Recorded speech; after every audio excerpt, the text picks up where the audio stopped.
You are listening to ESG News and Views from the Conference Board.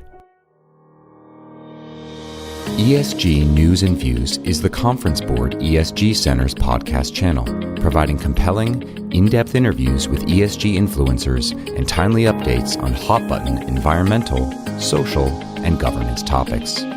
Listen in to stay in the loop with current happenings and learn best practices in sustainability, corporate citizenship, and governance.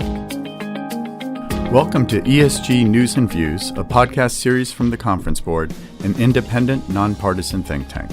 I'm Paul Washington, Executive Director of the ESG Center here at the Conference Board. The ESG Center focuses on corporate citizenship, sustainability, and governance. I'm delighted to be joined by Jamie Gamble for the first of two podcasts discussing an essay he wrote called The Most Important Problem in the World. The theme of this podcast is, Are Corporations Sociopaths? The second one is, If corporations are sociopaths, what do we do about it? Jamie's essay has gotten a lot of attention. It's news when a former partner of a major New York law firm writes about the problems of the world, from climate change to the rise of authoritarianism to income insecurity, and traces them to corporations who, and I quote, are legally obligated to act like sociopaths. A really interesting and somewhat provocative claim, Jamie. Can you tell us a little bit about the essay and what inspired you to write it? I will, and thanks for having me, Paul.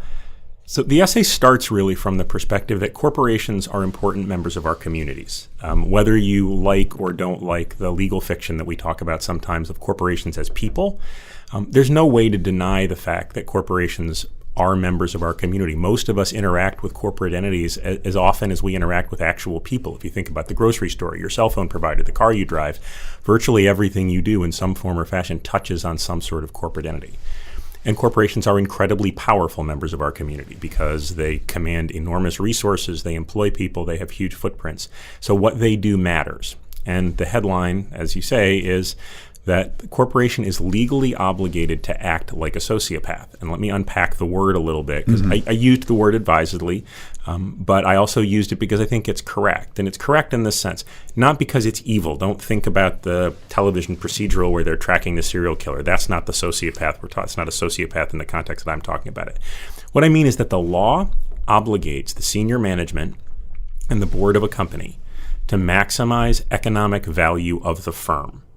So to unpack that a little further in non-lawyer terms, essentially what it means is that the people who run the company are obligated to try to provide the best economic return to the shareholders that they can. They have to manage the company solely for the benefit of the company, and they have to do that only thinking from a very material point of view about what benefits mean. So they have to be entirely self-focused, only the company matters, and they have to be focused only on the company's bottom line. Profits is not entirely accurate, but a very useful summary for that. And I call this the maximize rule, the rule they have to maximize economic value for shareholders. And that's what I mean when I say sociopath, because I think it's a reasonable definition to say any entity that has to care solely about itself and only in narrow material terms can, I think, reasonably be described as antisocial. Got it.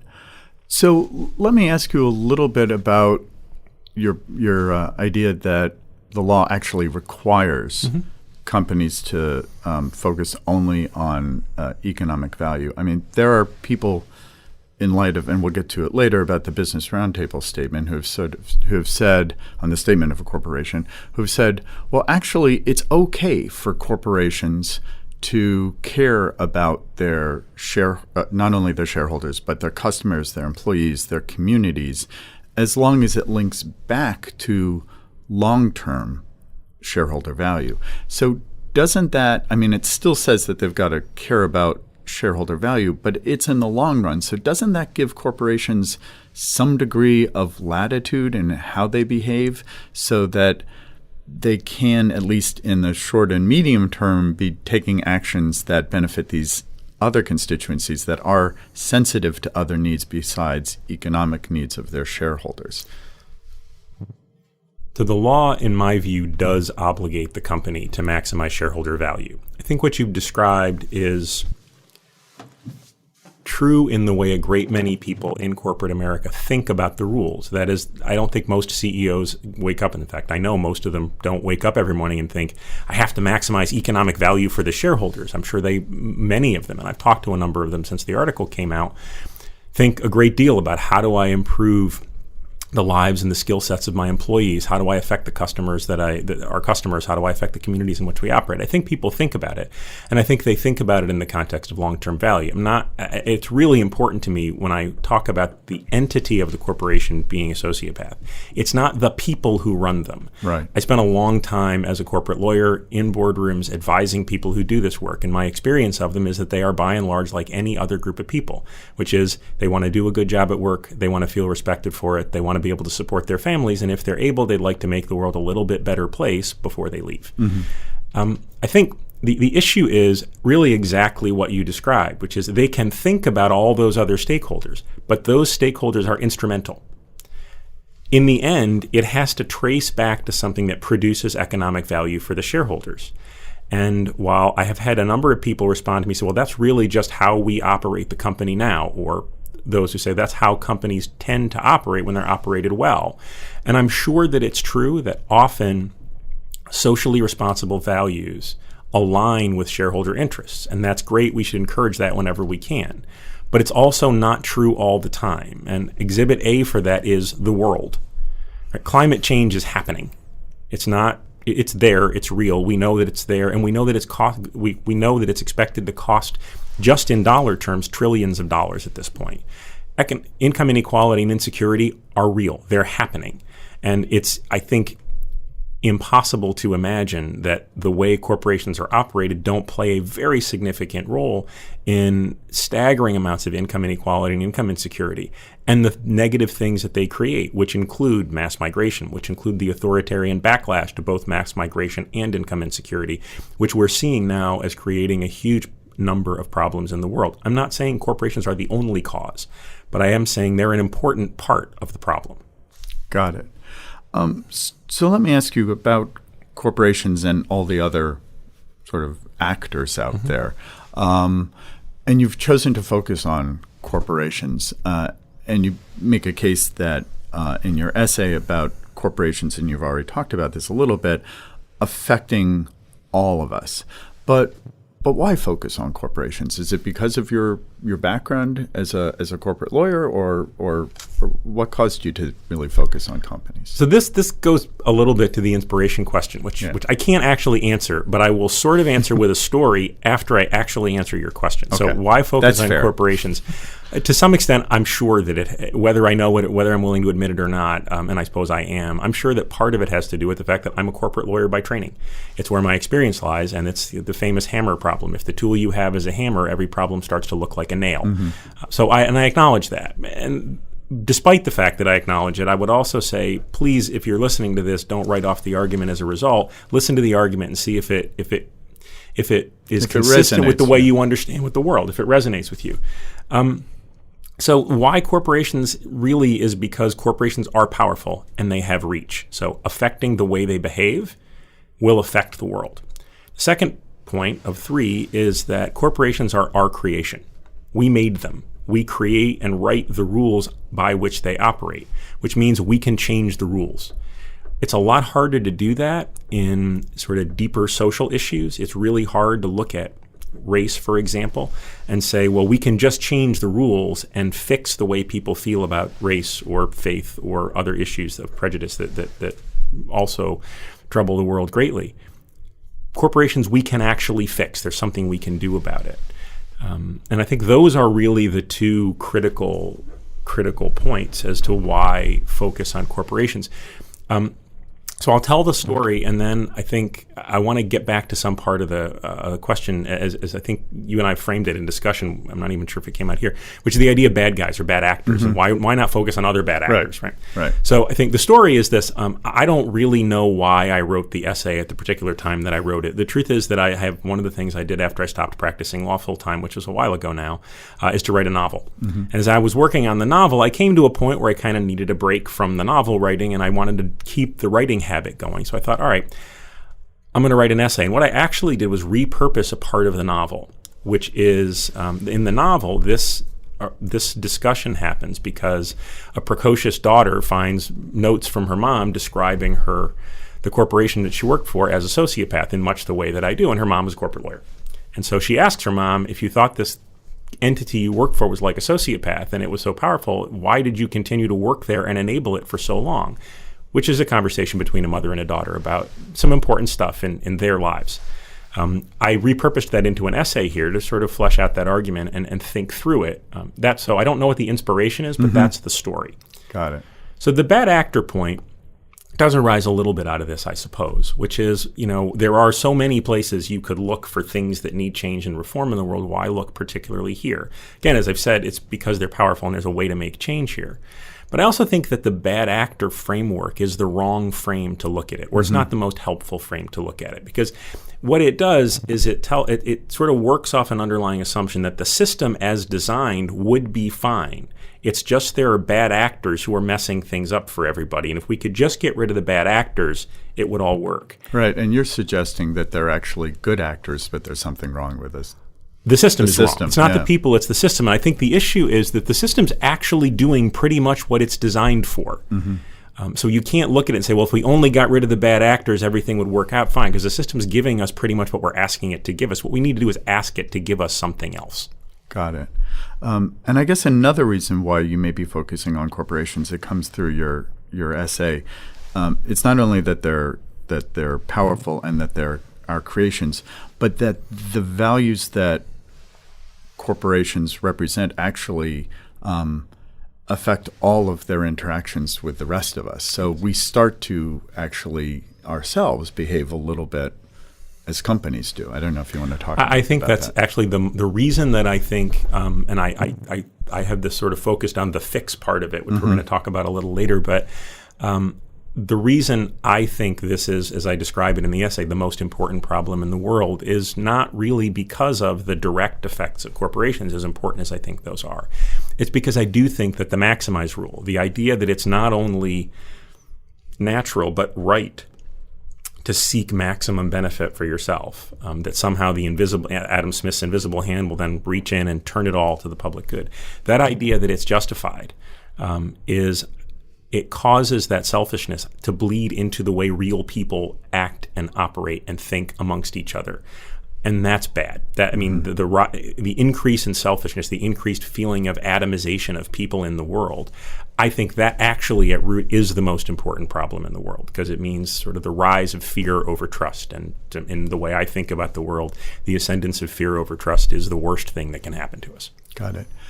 So there's another way of looking at the role of people who work at corporations and corporations, in that they're actually not they're not being selfish in some ways, they're being selfless. I mean, what's the difference between working in the best interest of your investors' economic interests?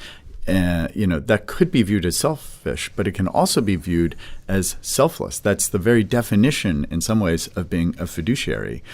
So how do you view this sort of selfishness, selflessness tension here in the role of corporate and executives and directors trying to serve the interests of someone else?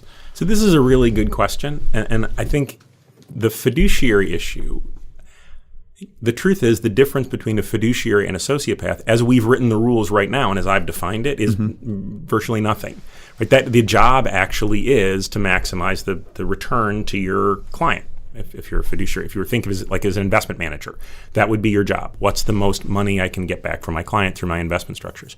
I think the way I would look at it is that the key issue is that what we've done is actually define the shareholder down. So we've defined shareholders. There's a wonderful book by Richard Thaler called Misbehaving, and where he talks about the way people really act versus the way economists imagine that they would act as rational maximizers. So he calls those people econs. And what we've done in this model is to define shareholders down as econs, as though the shareholders themselves only consisted of an economic desire for profit. And the fact is that's not true. So one of the ways I like to think about this is what I'm really suggesting we do is I still want power to sit with the shareholders, but I want it to reflect the shareholders' values, not just shareholder value, as we've defined it in the past of just economics. So shareholders are people. right? They have values. I've met almost no person in my entire life who's purely an economic actor in the narrow sense of just being motivated by absolutely right. Everybody that I've ever met, there are things they wouldn't. Well, almost everybody I've ever met, there are things they wouldn't do for money. And all I'm suggesting is we need to reflect that. We can do a separate podcast on the people you've met who will do things only for money. But anyway, could be an interesting one. Yes, it could be a very interesting one. Yes. Yeah. Right. So in some ways, it's as if I'm thinking about a doctor. It's fine for a doctor to focus on the health of their patient, right? But they also have to think about other people besides their patient, right? And frankly, they need to be thinking about their health of the patient, not in just a very narrow sense, like, okay, we're just going to extend your life without regard to the quality of the life. So actually, a doctor who's only focused on extending the length of one patient's life, under your scenario, that person could actually be behaving in a sort of sociopathic manner. If it was without regard to any other aspect of the patient, any other aspect of the patient's family, of society, if everything was directed to that one end, that sort of fits under the model, I guess, of a sociopath. So it's I think a really good analogy. I don't think I'd use the word sociopath in that circumstance because I think the particular concern on which the doctor would be narrowly focused is more human. It's more altruistic, right? Yeah, by nature. But I think it's a really good analogy, and something that I think people in medicine talk a lot about now is that the idea of the doctor as mechanic, the person who goes in and, well, there's a problem with the knee, I'm going to fix the knee and walk out. And the fact that the knee is attached to a whole person isn't relevant to me because I'm the knee person. Right. Isn't the way I think medicine now is trying to move forward and think about this sort of issues. It's not about procedures. It's not, can I fix the knee? It's, can I improve this person's quality of life? Right. And if fixing the knee does that, great. If other things will do it better, or I need to fix the knee in a particular way in order to make the person's life better, that's really my goal. The sort of the curing, the cancer issue, right? If somebody has cancer, deciding whether or not chemo and trying to aggressively treat that cancer is the best way for that person to live the most fulfilled life available to that person is really the question, not can I beat the cancer?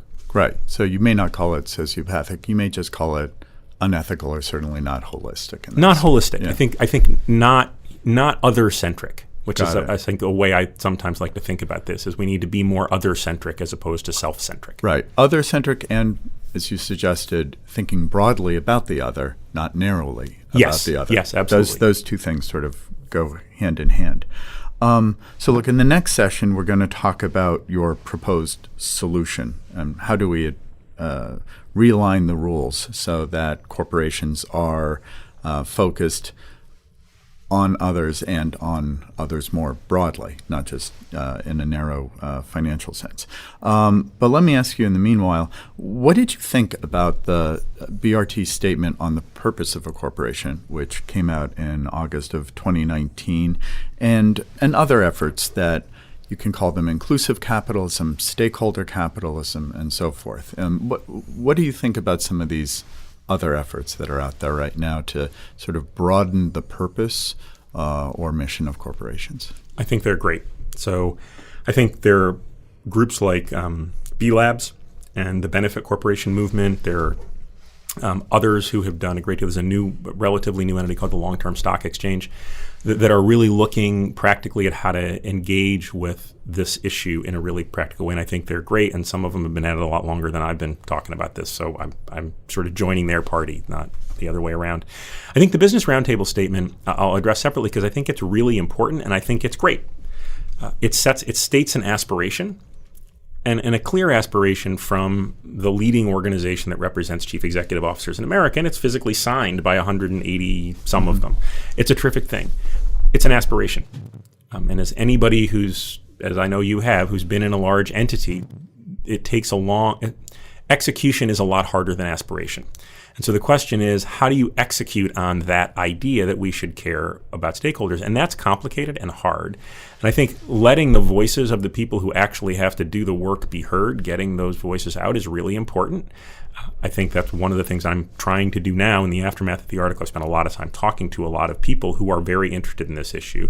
And we're sort of brainstorming and working through ways. How do you help get, in particular, how do you get the voices of CEOs and compliance officers and accountants and consultants and the people who are going to have to sit down and say, how do we build the mechanics of doing this? Get those out there in a way that people can engage with and recognize there are a lot of smart people who would really like to figure out how to solve this problem.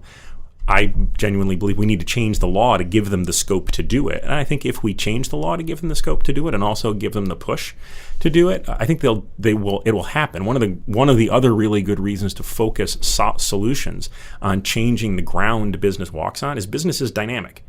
And so when you change the ground they walk on, they change, and they change fast and hard. And so if you want to actually change the society that we live in, one way to do it quickly is to say, let's shift a little bit the way business thinks about what it's supposed to accomplish, and then let them go.